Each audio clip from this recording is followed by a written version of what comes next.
ये हुई ना बात। चुनावी सरगर्मियां चल रही हैं और इस चुनाव के मौसम में नेताओं से हम सवाल करेंगे और पूछेंगे भी कि आखिर उन्होंने क्या काम किया है, उनके क्षेत्र में क्या चुनावी माहौल चल रहा है। ये हुई ना बात में आज सब कुछ हम आपको बताने वाले हैं। लेकिन आज हमारी मुलाकात हुई है संजय निषाद से। संजय निषाद अपने बेटे को लेकर चुनावी प्रचार में व्यस्त हैं, लेकिन आज हमने शुरुआत की है ये हुई ना बात की संजय निषाद से बातचीत में, और उन्होंने क्या कुछ खास कहा है, ग्राउंड जीरो पर क्या चल रहा है, दिखाते हैं आपको ये खास रिपोर्ट संत कबीर नगर से।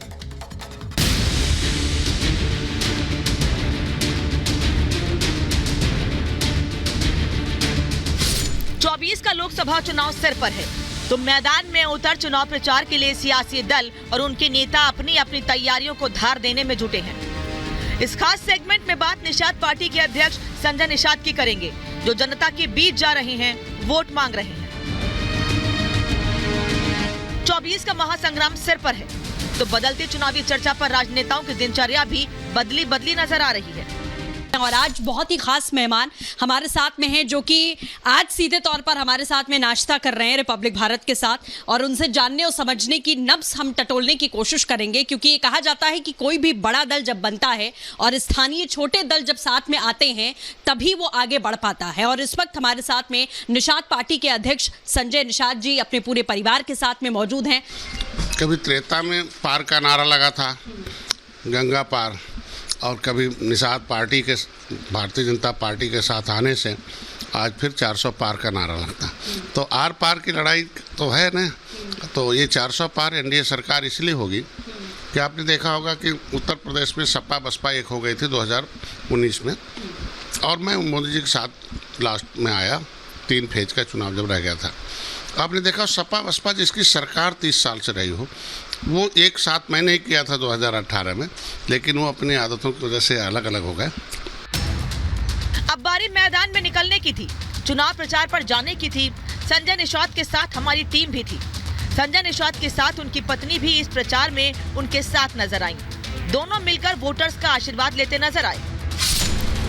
चुनाव प्रचार अभियान के दौरान संजय निषाद अलग अलग जगहों पर जा रहे थे, जहां पहुंचते लोगों की भीड़ भी नजर आ रही थी। इसी बीच हमारा सवाल जवाब भी उनसे जारी था। प्रदेश की करीब 23 लोकसभा सीटों पर निषाद समुदाय का प्रभाव माना जाता है, लिहाजा ये तकरीबन हर दल की नैया के खेवनहार बने रहते हैं, और यही उनकी सियासी ताकत है तो विरोधियों की परेशानी। कि जिस तरीके से पिछड़ों की अगर बात करें या अल्पसंख्यकों की बात करें, अनुसूचित जाति की बात करें, उसका मोर्चा खोलते हुए अखिलेश यादव नजर आते हैं और पीडीए का नारा लगाते हैं कि ऐसा लगता है कि एक तरीके से पेटेंट हो गया है कि पीडीए का कल्याण अगर कोई कर सकता है तो वो सिर्फ समाजवादी पार्टी है। क्या कहेंगे इस पे आप? मुस्कान कुछ और बता रही है। क्योंकि मैं लगभग हम लोगों ने अपने आँखों से कांग्रेस को भी देखा। मैं पिताजी के साथ था, सूबेदार मेजर थे, उनके साथ मैं जो है देश की लड़ाइयाँ भी देखी, देश की आज़ादी, देश की सुरक्षा में जिस तरीके से मेरे परिवार के लोग बलिदान किए, ऐसे ढेर सारे लोग हैं। ये इन लोगों को इनके साथ रहा ना। मैं सपा जो है पिछड़ों की राजनीति करने वाली रही, बसपा दलितों के नाम पर राजनीति करती रही, और इनको 2017 तक तो सब लोग इनके नाम पर बड़ा विश्वास थे, लेकिन जब मोदी आए तो सबको उनकी आवाज़ की वजह से सब खत्म हो गए थे। संजय निषाद के चुनाव प्रचार और उनसे सवालों के दौरान मिल रहे जवाब से इतना तो साफ था कि प्रदेश में 80 में से 80 सीट जीतने का दावा हवा हवाई नहीं। क्यों, आप खुद सुन लीजिए। जो गारंटी की बात मोदी जी यहाँ पर कर रहे हैं, उस गारंटी को आप किस तरीके से देख रहे हैं? जनता के बीच में आप जा रहे हैं, दावे तो बड़े बड़े यहाँ पर लगातार किए जा रहे हैं, लेकिन क्या वो गारंटी वाकई में काम करने वाली है? क्योंकि विपक्ष और समाजवादी पार्टी खासतौर पर उत्तर प्रदेश में बार बार ये कह रही है कि ईवीएम पहले हैक हो गई है कि 400 का पार का नारा दे दिया है। कॉन्फिडेंटली बता रहे हैं कि हम तो 400 पार जा रहे हैं। नहीं, मैंने तो उसकी गणित अभी बता देना कि 303 तो ऐसे जीते थे, और 72 सीटें तो वो हारे थे जिस तरीके से मतलब चुनाव में। तो लेकिन जिनके वजह से हारे थे वो भी मोदी के साथ आ गए, तो वो भी वोट आ गया है, उनकी समस्याओं का समाधान हुआ। RLD आ गए, राजभर आ गए, और जो है नीतीश जी आ गए, और तमाम पार्टियाँ। तो ये जो हारी हुई सीटें हैं वो हमारे साथ हो जाएगी, इसलिए हम 400 पार एनडीए सरकार का नारा है। इन्हीं सवाल जवाब के बीच निषाद पार्टी का पड़ाव लगातार आगे बढ़ रहा था। इस यात्रा में हमारे साथ उनकी पत्नी भी मौजूद थी। इस बार हमारा सवाल भी उनकी धर्मपत्नी से था। आखिर आधी आबादी एक अहम साइलेंट वोट फैक्टर है। मैम भी हमारे साथ में मौजूद हैं, उनसे भी कुछ थोड़ी बहुत बात कर लेते हैं। मैम, 3 तलाक का मुद्दा रहा, महिलाओं को नारी अभिनंदन बिल हमने देखा वो यहाँ पर आया, लेकिन विपक्ष लगातार महिलाओं के प्रति उनकी जो भूमिका रही है, अभी कांग्रेस पार्टी की तरफ से कंगना रनौत हों, उन पर कुछ टिप्पणियां यहाँ पर की गई और कांग्रेस पार्टी ने ऐलान भी कर दिया कि 1 लाख रुपए जो है वो हर साल देने वाले अपने मैनिफेस्टो में। महिलाओं की भागीदारी और महिलाओं की भूमिका जमीन पर जो आप देखती हैं उसे कैसे बयान करेंगे? महिलाओं को देखिए, सबकी सरकार थी, कांग्रेस की भी थी, सपा की थी, बसपा की भी थी, लेकिन किसी ने 3 तलाक का मुद्दा हल नहीं कर पाया। लेकिन आज मोदी जी के सरकार में देखिए वो भी हल हो गया, आज महिलाएं भी सुरक्षित हैं। इस चुनाव प्रचार के दौरान ढोल नगाड़ों के साथ निषाद का उत्साह बढ़ाने वाली तस्वीर भी हमें नजर आई। साथ ही संजय निषाद एक कलश यात्रा में भी शामिल हुए।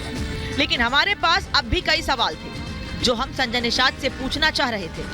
उनके चुनाव प्रचार के दौरान हमें जब भी मौका मिलता बिना देरी किए सवाल पूछना नहीं भूलते कि महिलाओं की इज्जत ही सबसे बड़ी चीज़ होती है और इज्जत कैसे 70 अंग्रेजों मुगलों ने तार तार किया था और गरीब बनाकर छोड़ दिया था। इनके लिए कैसे बाहर जाना पड़ता था इन्हें शौच के लिए। किसी ने तो ध्यान, बहुत प्रधानमंत्री आए, कभी तो चिंता नहीं किया ना कि इनकी भी इज्जत होनी चाहिए। अगर इज्जत घर बना कर दिया तो मोदी जी ने दिया, तो सारी महिलाएं अगर मोदी जी की इज्जत कर रही हैं तो क्यों दर्द हो रहा है इन लोगों को? अवसर तो मिला था पिछली सरकारों को, लेकिन कभी तो इन लोगों ने अवसर नहीं दिया। आज के दिन में कोई ऐसा क्षेत्र नहीं है जहां महिलाओं की भागीदारी सुनिश्चित नहीं करते। चुनाव प्रचार के दौरान भूमिका, अंदाज और रंग भी काफी मायने रखता है। कुछ इसी तरह संजय निषाद का भी नजर आया।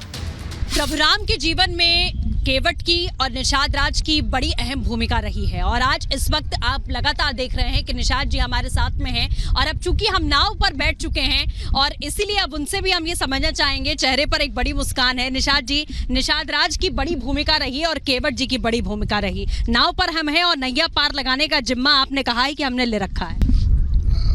खुश इसलिए है कि पहले नाव वालों का कोई महत्व नहीं था, अब नाव वालों का चुनाव में बहुत महत्व है और सभी लोग, सभी पार्टी अब नाव चलाने वाले, नाव पर आश्रित लोगों के को निभाने के लिए सब लोग आ गए।